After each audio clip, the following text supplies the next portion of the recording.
16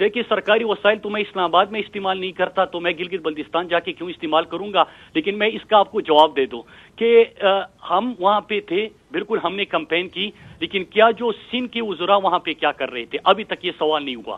سندھ کے وزراء وہاں پہ موجود تھے، سندھ کے ایم این ایز وہاں پہ موجود تھے پیپلز پارٹی کے، اور میں پہلا بندہ تھا ارشد بھائی کہ آپ کے پروگرام میں نے کہا کہ مجھے تو لودرا میں ایک تقریر کے اوپر نوٹس ایشو ہوا تھا، تو کیا گلگت بلتستان میں الیکشن کمپین کی اجازت ہے؟ اور پھر اس کے بعد جب کمپین ہوتی رہی تو مجھے نہیں پتا تھا کہ اتنا خوف ہوگا ان کو علی امین گنڈاپور اور مراد سعید سے، کہ ہر تقریر میں ان کی طرف سے یہی بات کی جاتی ہے کہ وفاقی وزراء۔ آپ سوچئے گا کہ اگر عمران خان وہاں پہ ہوتے تو کیا عالم ہوتا، پھر تو مقابلہ ہی نہ ہوتا، پھر تو ہم تمام سیٹ پہ جیت جاتے۔ اگر یہ مراد سعید سے اتنا خوف زدہ ہے تو پہلی بات تو یہ کہ ان کے صوبائی وزراء وہاں پہ موجود تھے، میں یہ ریکارڈ پہ لانا چاہتا ہوں۔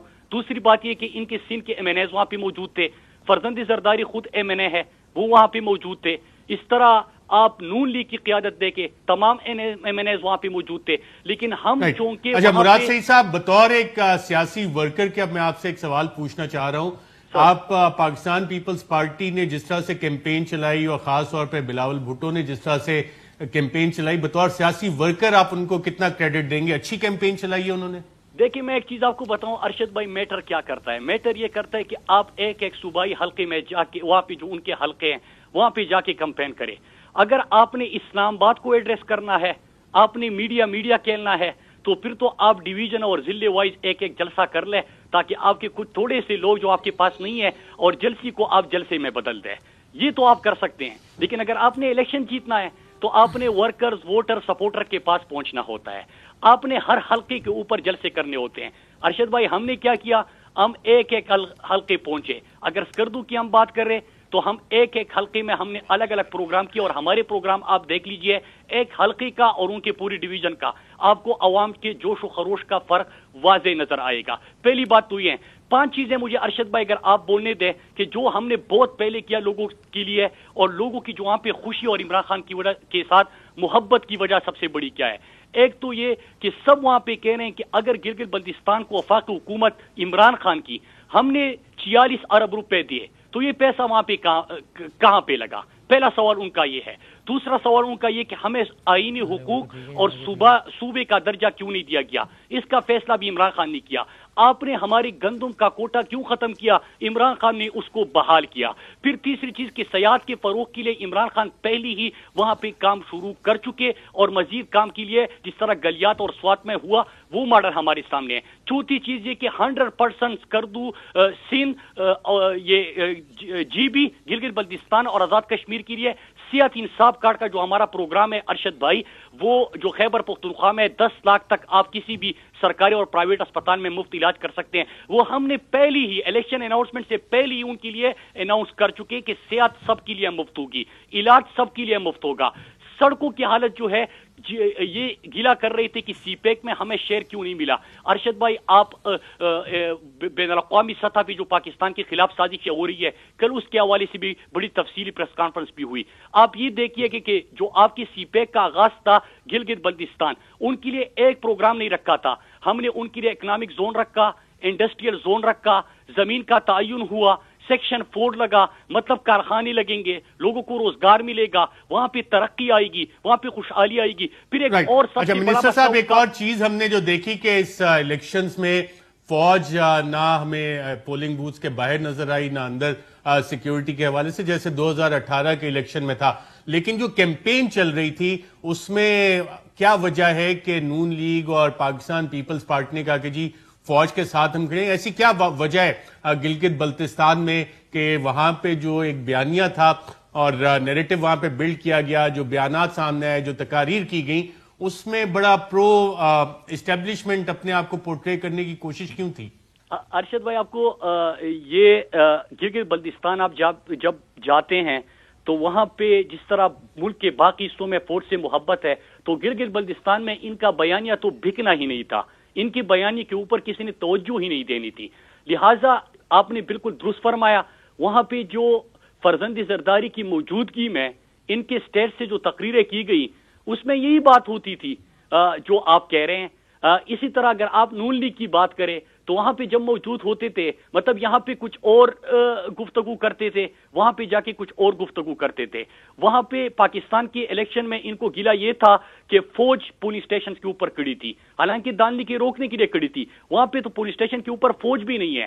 تو آپ اس وقت دیکھیں گے کہ ان کی بیانیوں کو تو مکمل طور پہ ان میں کسی میں مجال ہی نہیں تھی کہ وہاں پہ اس بیانیے کو جو یہاں پہ اسلام آباد میں یا گجراوالا یا بلوچستان کے اندر جس بیانیے کو انہوں نے فروغ دیا اس کا ذکر تک کرے. مطلب یہ تو انہوں نے اس کی بالکل الٹا جو آپ تقریروں کا حوالہ دے رہے ہیں، میں اس کی تفصیلات میں نہیں جاتا کیونکہ پہلی ہی آپ دیکھ رہے ہیں کہ ان کی طرف سے کبھی شور آتا ہے دھاندلی کا. دھاندلی نہیں ہو رہی ارشد بھائی، 10 سال کی جو ان کے وہاں پہ کرتوت تھے وہ ان کی شکست کی وجہ بن رہی ہے. یہ جو کہہ رہے کہ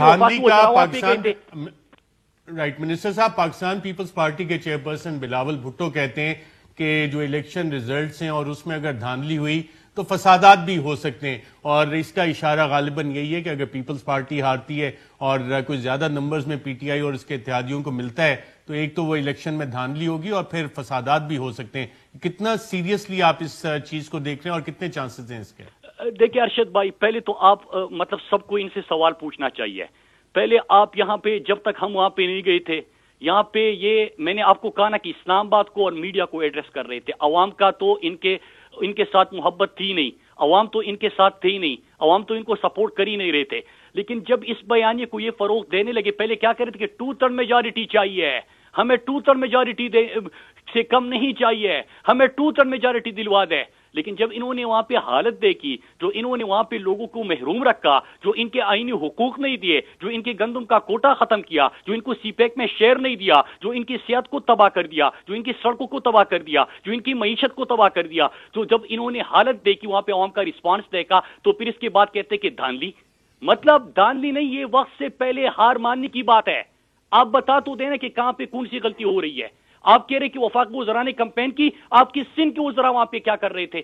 ہم تو گلہ اس لیے نہیں کر رہے کہ وہاں پہ تحریک انصاف اور عمران خان سے محبت ہے.